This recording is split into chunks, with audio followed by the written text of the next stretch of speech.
What's up? It's the Radio Godz coming at y'all again. I'm your host, Yosemite Sam 314. I got my peoples with me. Hey, we got Stinkowski, Rothstein, and I engineer Alimony. As we do every week, man. Y'all know how we kick it off, how everybody doing. I hope everybody been blessed so far, man. Yes, sir. That's what's up, man. Hey, every day is about living, man. Every day is about living and getting better. If you ain't getting better, then you're being in a space I don't want you to be in, so you got to get the fuck away from me. All right, with that being said, hey, things that make my ass itch. I got one today, man. And everybody have a stubbornness about themselves, but this one is really just about stubborn people. Like you just refuse to see something another way. You know what I'm saying? Because you thought of it. That just means that's the only way it's supposed to be. That ain't it. So when you stubborn, that means you stuck. And I don't like stuck people, man. I like to progress forward. So with that being said, anybody have something to add to that? Stubborn people. Stubborn people. All righty. So we're gonna kick it off, man. Topic of today. Why are some black men afraid to get married? Right? And I believe, and this is speaking from pre-marriage point of view. When you talk to other people that's married and they say, oh, I've been married 10, 20, 30 years and oh, my wife don't do this no more. My wife don't do that no more. Or if you talk to a woman, as my husband he don't treat me like he used to treat me, or he don't do some of the things he did to get me and things like that. That scare a lot of people. You know what I'm saying? And for me, that scares the fuck out of me, shit. And for men, we at a young age, we kind of get set in our ways. Not saying it's a good thing, but we kind of get set in our ways and we want what we want. And a lot of times we don't want to deviate from that. So I can't speak for all men, but I do know the majority of men usually have a one-track mind, and it's sex, right? So if I'm wrong, somebody speak up. Nobody? Okay, cool. Look. So what you got to say, man? I see it in your face, sir. Yes, sir. I see it in your face. I'm just waiting, man. I'm listening to what you're saying and I'm thinking about what you're saying. That's it, man. Okay, I see it in your face, my man. brain working right now, man. That's all. Gotcha. Okay, so and most men have a one-track mind, and usually that one-track mind is sex, right? Now, most relationships, and this even before you get married, a lot of it breaks down because of sex, money, and communication. You know what I'm saying? So me being a married man and knowing the things and the trials and tribulations that I went through in order to get to the point to where I am now, it took time. It took me needing to change a few things about myself and understand that it's not all just about me. You know what I'm saying? So with that being said, I want to go Stinkowski. What's your take on it, man? Why do you think some black men are afraid to get married?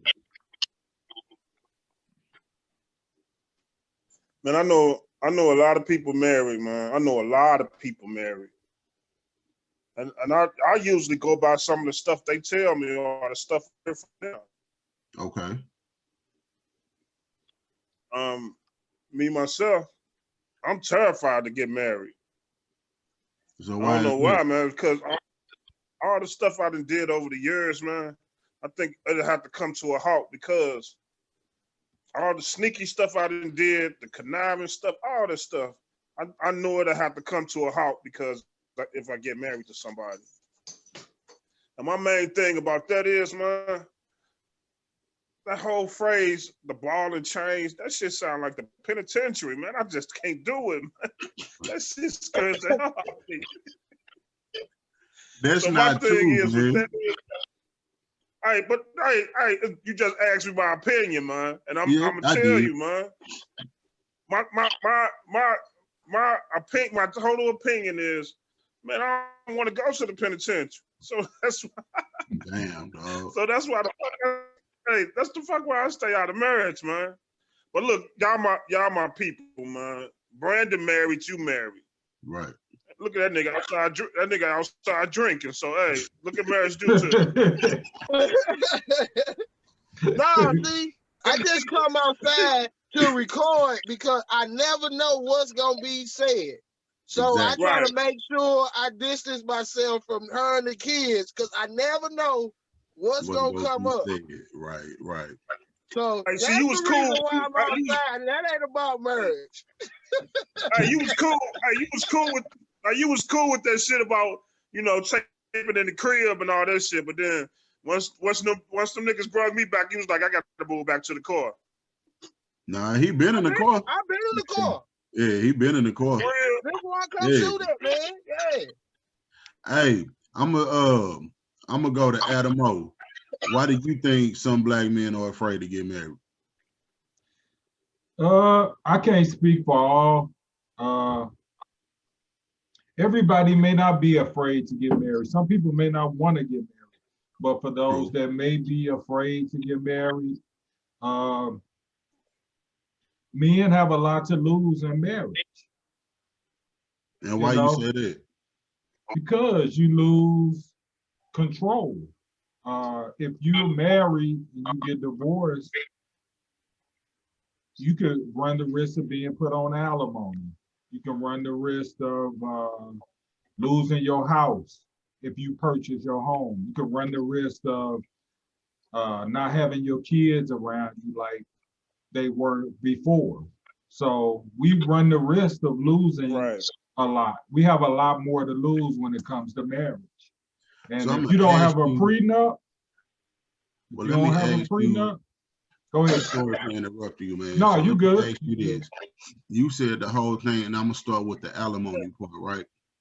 What if she was the breadwinner? She was the one, not saying she gonna take care of you like you the baby or you the child, but she was the breadwinner, so to speak. You know what I'm saying? But y'all made it work because it balances out.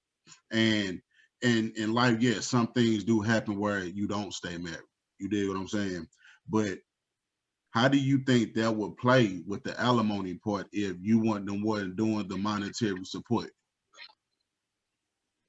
I mean, it makes it a little better, but I mean, you still losing. You still losing when you marry. You run the chance of losing. Not saying that you are going to lose. I mean, that helps. Let's play devil's advocate. Ask Tiger Woods. Because I can't see Michael Jordan. I can't see a nigga trying to get a prenup working at McDonald's though. Right. That's all I'm saying. Hey. That's all I'm saying. But you said you just named out Michael Jordan and Tiger Woods. These guys are, if they're not billionaires, they're close to it, right? So of course, with alimony, they gonna get their head busted. Let's just say us, we work 9 to 5s, you know what I'm saying, and we make do with what we have. What alimony we gonna pay? Because we ain't got shit. They still gonna get you, man. You just not gonna pay. You're not gonna pay as much as Tiger Woods and Michael Jordan, but you gonna still have to pay. Do you think it depends on the woman though? It depends on her if she wants it, if she pursues that. Some people don't pursue that. So you don't think women have stuff to lose when they get married to a man? Because some of them marry bum niggas. I mean, yeah, they have something to lose. I don't think they have. financially, I don't feel like they lose anything when it comes to marriage. We lose more financially, and that's what hurts. And that would scare the fuck out of me. There you go, cuz. Hey, I think you just agreed with me. God damn. All right, man. Hey, Ross Steve, I see the smoke coming out your nose, man, and your ears, because the ears grinding, man. What you got? Why do you think? I said I'm gonna wait patiently. I'm not gonna say nothing. I just want to listen. And one thing I'm gonna say is why I believe people are scared. It's just the unknown. Yeah. It's the unknown of everything, because you could think this the person that you want to be with, and sometimes people outgrow people. That's true. It's the whole unknown fact, I think, that then so many people, and I'm going to say on the men's standpoint, a lot of times what it be is a lot of men don't think about getting married until after they get older. Right. A lot of them ain't thinking about doing it while they're young. I guess I'm They an don't know what they're exception. getting. They don't know. They wouldn't even know probably what to do to even make it last. And then you don't even know, like it's been a lot of cases where women were just marrying men because they were using them, just so they could get alimony. Yeah.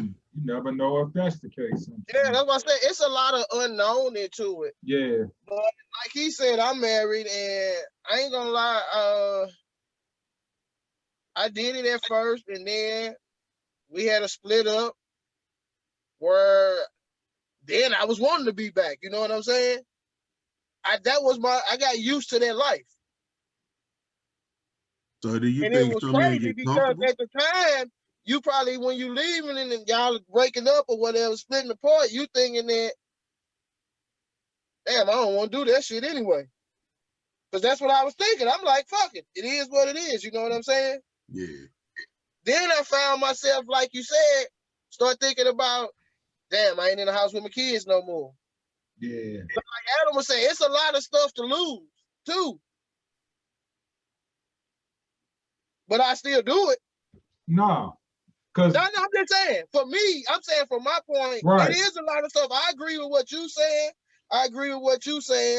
And then that's why I said, make the point of, I believe that it's a lot of unknown. And then I'm just saying that I would still do it, though.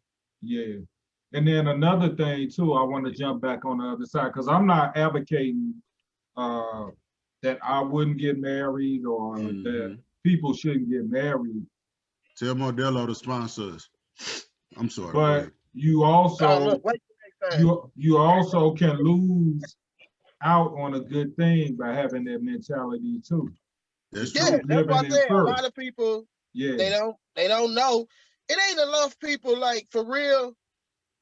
Like Sink said, or somebody said that they know people who, they talk to people who are married, and people hear these stories and all this bad stuff about it. Mm-hmm. It ain't enough people actually even educated on being married to even, for real, to even make it work a lot of times. That's why the divorce rate so high. Because they're supposed to have marriage counseling, or I think that's what they call it, prior to getting married, to see if you're compatible. And a lot of people don't do that. And then a lot of people get married because for the wrong reasons. They really just get married because in their mind, the ideal of I've accomplished something, and this is the perfect world, and I want to get married. Yeah. That's a bad reason. I feel like the reasons people should get married, for one, if you have a strong desire and attraction to actually be with them, and it comes from the heart, and you feel like you would do almost anything for them, then yeah, I feel like you should go ahead and get married. If you have great communication, even if you don't, that's something that can be worked on. You know what I'm saying? But at the end of the day, it's an understanding that both sides need to have in order to make it work. You know what I'm saying? Because I can admit on my end where a lot of issues came up because it was usually a misunderstanding and there was no communication. You know, talking go a long way. And I'm not talking about arguing, cussing, fussing, and fighting.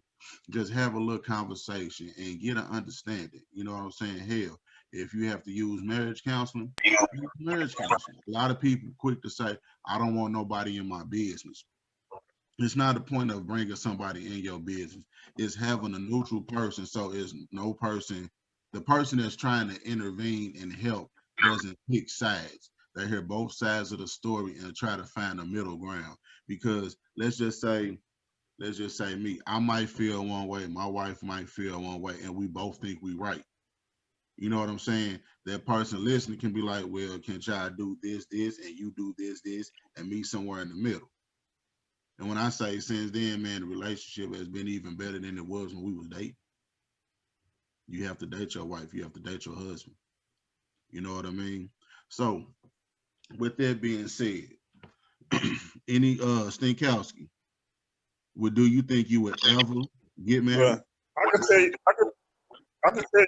I can tell you right off top, man. I know one of the best perks of being married is raising kids with two parents in a household.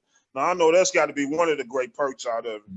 Yeah, it is, because it's not all on one person. For me, myself,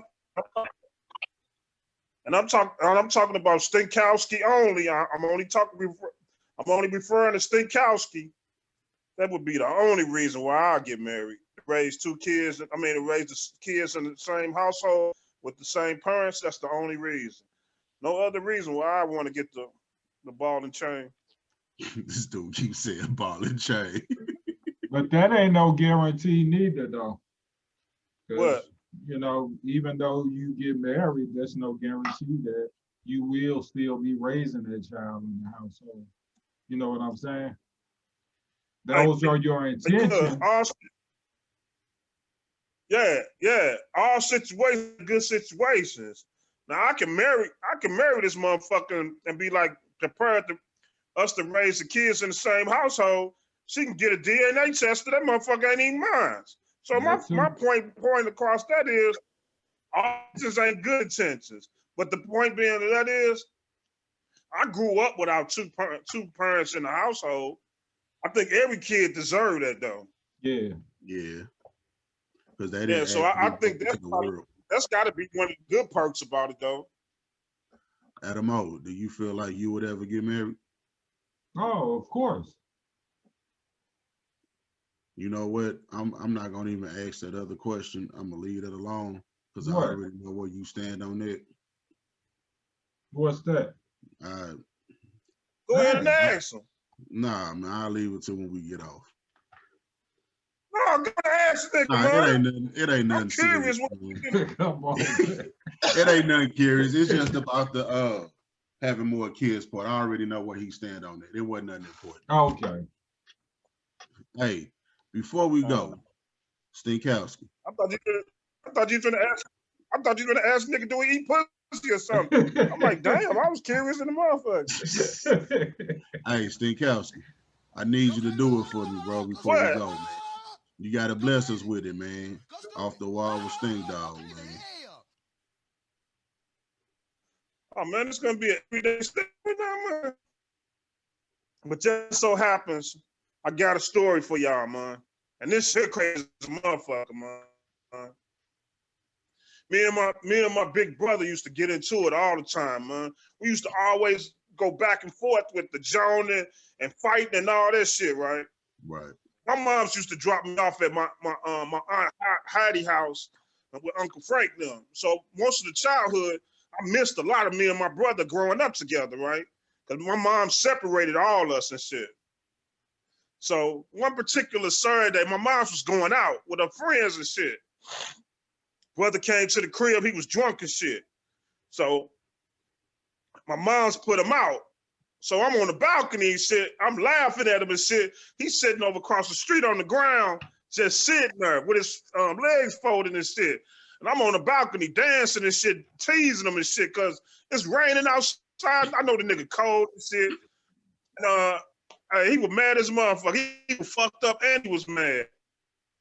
So, hey, I was like, I'm gonna leave him alone and shit, because that nigga fucked up right now. And he mad as a motherfucker. So my mom's went out with her friends, and they went out kicking it and all that shit. So it was just me at home by myself. And I was like, fuck that shit, I'm finna have some fun. So I went on the balcony and shit, saw the nigga over there in the corner, under this tree, shivering this shit, cold as a motherfucker. And still locked out and shit. So I was over there laughing and shit. And then I started screaming across the street, nigga, you cold? You need a blanket? I was fucking with him, right? So push come to shove, I pushed this cat so much, this cat ran across the street, kicked in the door, came upstairs. Man, I panicked. Man, I'm finna jump off the balcony. But I'm scared of heights, so I ain't jump off the balcony. So he came in, snatched the telephone cord out the wall, snatched the receiver out of the phone, tied my legs up, tied my arms up, had me on the floor in the room. Then he went in the kitchen and grabbed a knife. So I'm sitting in the front room in the kitchen. I mean, I'm in the front room screaming, help, help, loud as a motherfucker. We were standing in the apartment then. Next thing you know, I heard ambulance, I heard police, I heard everything. And the front door wide open. So this nigga, I mean, police come up the steps, they see the situation and shit. They like, oh man, I think we need to call in SWAT. So SWAT come in, it's like maybe 15 white men come up with shotguns and, Uzis and all that shit. And this cat sitting there holding me in the middle of the front room floor with a butcher knife on my neck and my legs tied and my arms tied behind my back. So then next thing you know, we get up. I mean, they come upstairs, they all lined up. They got guns pointed at him and shit. And I heard this guy in this last SWAT man come upstairs and say, damn, how the fuck that big ass nigga let that little guy tie him up and got him at knife point? I'm sitting here, I'm terrified as a motherfucker because this nigga got a butcher knife in my neck. And I know my brother was crazy as a motherfucker. So then this motherfucking big ass dude came up, cocked his gun. My motherfucking brother dropped the knife and fell off to the floor. And then all I heard once they said, man, big dude let that little skinny ass dude tie him up. This got to be the craziest shit I ever seen in my life. And I said, man, that was the craziest shit I ever been through in my life. I was scared as a motherfucker. Man, I thought my brother was finna shank my ass. Yeah, he had you. He had you. Man, that nigga had me tied up and everything. Right now, I don't fuck with nobody that say got a mental health problem. I don't fuck with nobody like that no more. Hey, you live and you learn, man. You live and you learn. Moral of the story. Yeah. Adamo, can we get before we go, can we get a Black History fact, sir? Oh, yeah. I got a couple of them. The first one, this was kind of named after me, Adam Clayton Powell, man. He was first Black congressman in New York. So that's a good one. When I was in school, they used to always, like a lot of my teachers, they knew that, but I didn't know that. And they would make me do projects about Adam Clayton Powell because I was named after him. So that's a good one. First Black congressman, Adam Clayton Powell. Second one, the first lawyer was John Mercer Langston, was the first Black man to become a lawyer when he passed the bar in Ohio in 1854.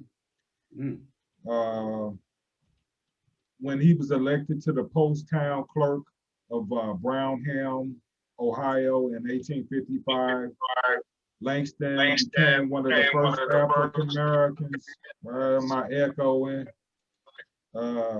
ever elected to a public office in America. John Mercer Langston was also the great uncle of Langston Hughes, famed poet of the Harlem Renaissance.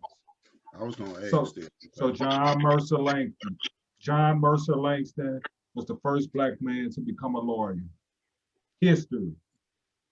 Hey, there you have it. I appreciate that, Adamo. Appreciate it, Stankowski. Rostan, you got something to add before we get out of here, man? Nope, I'm good. There you go. Hey, I'm good. Patience is a virtue, y'all. If somebody's patient with you, please don't mistake their kindness for weakness. With that being said, hey, we about to get out of here, y'all. Same bedtime, same bed channel, as they say.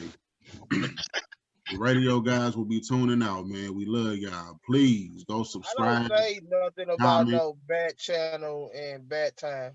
I ain't bad. There you go. Messing up the flow, man. Go on about your business, man. Go on about your business.